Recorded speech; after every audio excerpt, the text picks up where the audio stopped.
Hi all, this is Allmighty and welcome to this video. So finally I have come back from a business trip. I essentially haven't been recording for a week and a half now, so it maybe will be a bit strange for the first time after such a long time. The first thing that I did is actually I have increased the volume on my mic. So if you hear me correctly, then I have done a good job. But I honestly think that I did because everything seems great on the scales over here. But of course, if I am wrong, please do tell me in the comments down below.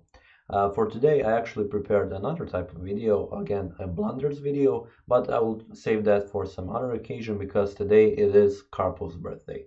And since I'm doing a series on him, I decided why not share another video by Karpov. And who better to pair him with but with one of his fiercest rivals, Viktor Korchnoi. So along Kasparov, Korchnoi has been playing a lot of games throughout his career with Karpov, and after showing that game in 1970, I decided to show maybe one better game from Karpov in 1971. So following the USSR Championship of 1970, Karpov decided to just move on with chess, and in 1971 he actually played a training match with Viktor Korchnoi.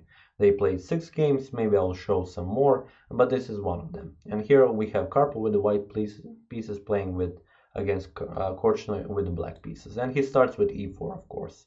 And Korchnoi decides to play e6, going for the French defense, which essentially means for Karpov that he wants to play the Tarrasch defense, knight to d2 on the third move, something that he of course played very often. We see c5 and now knight from g to f3. And as we can see, black is eyeing the pawns with the pawns, and white is defending with the knights. Knight to c6, keeping the pressure, and now after pawn captures on e5 and pawn captures on d5, this is something that Karpov enjoyed the most. And at one moment in this variation, he will capture on c5, and then he will leave Korchnoi with an isolated pawn. So play against the isolated pawn for 60, 70, 80 moves until it's necessary to actually to break your opponent. Now we see bishop to b5 and bishop to d6. This means bishop has developed, now it's time to capture the pawn. And Karpov does it. Pawn captures on c5. First queen to e7 and queen to e2 defending from check. Now bishop captures on c5. You don't want to capture the queen because then you allow knight recapturing and developing at the same time. So here knight to b3 was played, attacking the bishop. Bishop to b6 and now knight to e5, not allowing the exchange of queens but also attacking the pinned knight. And here Korchnoi played king to f8. But I wanted to go with you through this variation because I thought bishop to d7 is a perfectly natural move in this situation. And it is only the 10th move of the variation, and I think that many of you, if not also me, will find ourselves in a variation such as this. So let's just see what could possibly happen. If knight captures on d7, which is the best move, you have two options. You can capture immediately with the king, or you can play queen to e2. If you play queen to e2, then a simple king captures, and rook to d1. Once again, the problem of the isolated pawn. If you defend it with knight to f6, c4 is played. And there is actually another good way how to defend it. You can, for example, give a check, or even play a6, but bishop to a4, so nothing has changed there. You can give a check, and the king can move to f3, or you can even play bishop to e3. d4 doesn't do much good because essentially this pawn is still pinned, and you can even play c5 now. So this is one of the possible variations, but also if you play king to d7 immediately, bishop can be played on e3. So not allow the exchange of queens, go queenside castle, and the white king is in the center, so he will definitely have some problems there. So this is what could have happened if you would allow bishop to d7, if you would play with black bishop to d7. So this is why Korchnoi played king to f8, which is not a bad move, but in a sense you lose your castle. Bishop to f4, you have to defend your knight, and now queen to f6. Bishop to g3, h5 and h4. Korchnoi is trying to hunt down this bishop, but Karpov successfully defends it. Knight from g to e7, and now queenside castle. But queenside castle goes with one problem. I wouldn't say problem per se, but essentially the king leaves the defense of this pawn. And Korchnoi goes for it because he plays knight to e5. And now if you capture with the queen, queen captures, bishop captures, and then bishop captures on f2. So here Karpov played bishop to e5 immediately. Queen captures on f2, but this allows bishop to g7, king to g7, and queen to e7. So Karpov didn't lose the pawn here.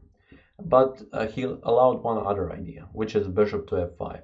Also possible was queen to e3 to exchange the queens, but then you are once again with an isolated pawn. It is much better to go about with an active game.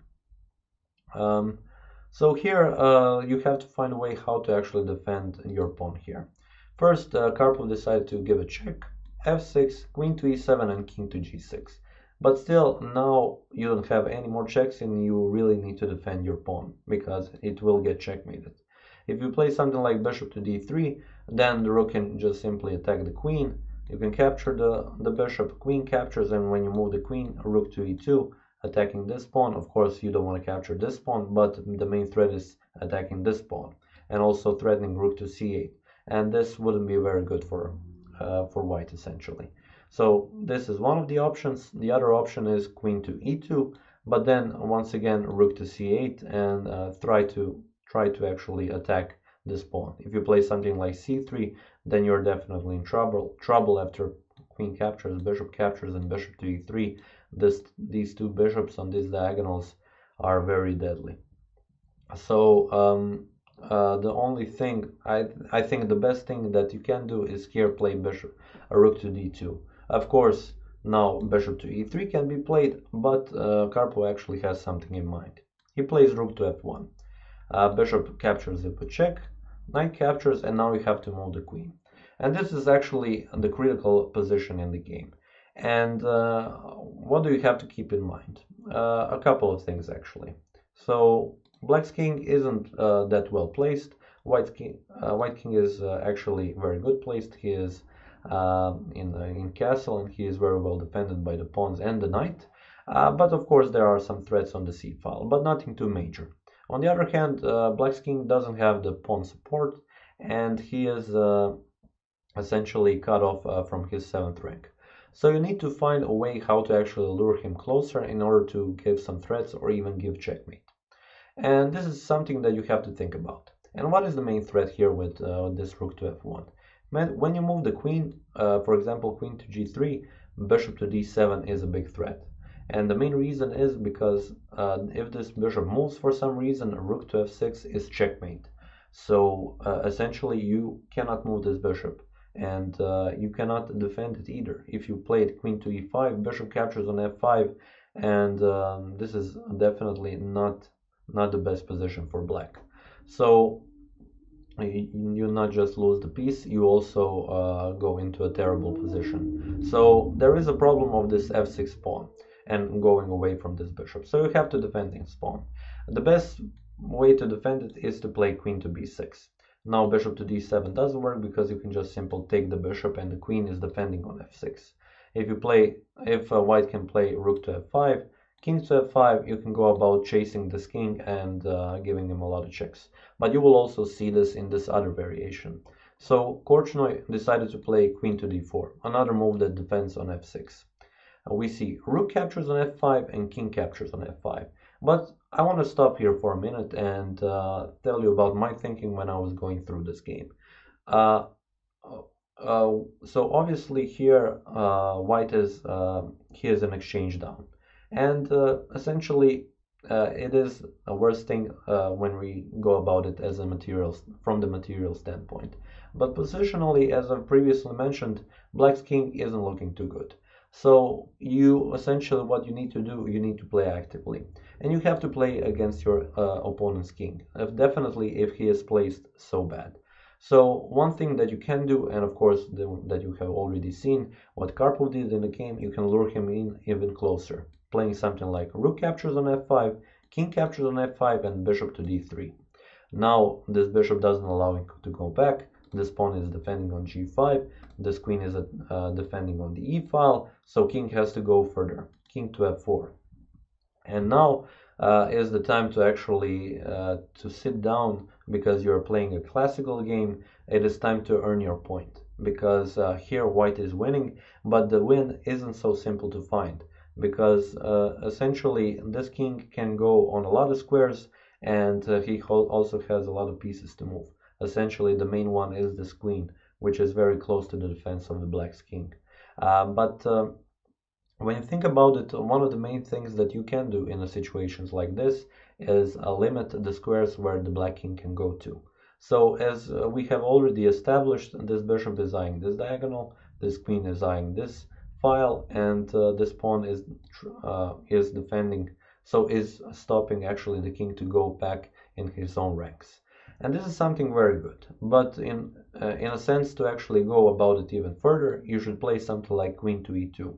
And what is this move doing? So at first sense, it isn't giving a check. So you would always like to get a solution or get to the position in a game where the checks are the only answer, and then everything is forced. But in chess, it isn't always about checks. Sometimes you have to force your opponent's king to go into those holes in the position where you can then provide some tactic where you win material, or you can even go about checkmating him. Here in this situation, queen to e2 is the best move because it threatens queen to f1, because a6, so if a6 or something else that doesn't make sense is played, queen to f1, you have to go, for example, king to f5, and then knight to f3 is forking these two pieces. If not, you go back, you go even further into the enemy's territory, and then something like queen to f3, and after king to h4, yeah, essentially you also play queen to h3, king to g5, and knight to f3 once again, or play g3 and go checkmate your opponent. So this is one of the options. You can play queen to e3, but then g3, queen to g3, knight to f1, and once again you can see that the squares where black can go to are becoming less and less obvious.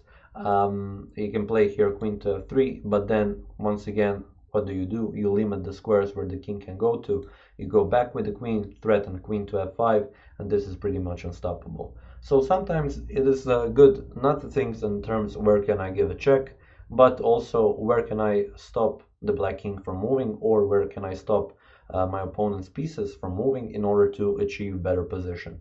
And this is one type of those positions, and this is why I like especially games played between Karpov and Korchnoi, because you see that part of the chess game that you don't usually see in many other games. So this is something that I wanted to show you. Okay, after king to f4, essentially Karpov didn't go about creating this plan, but he had something else in mind. So he played queen to d6, we see queen to e5 and queen to b4.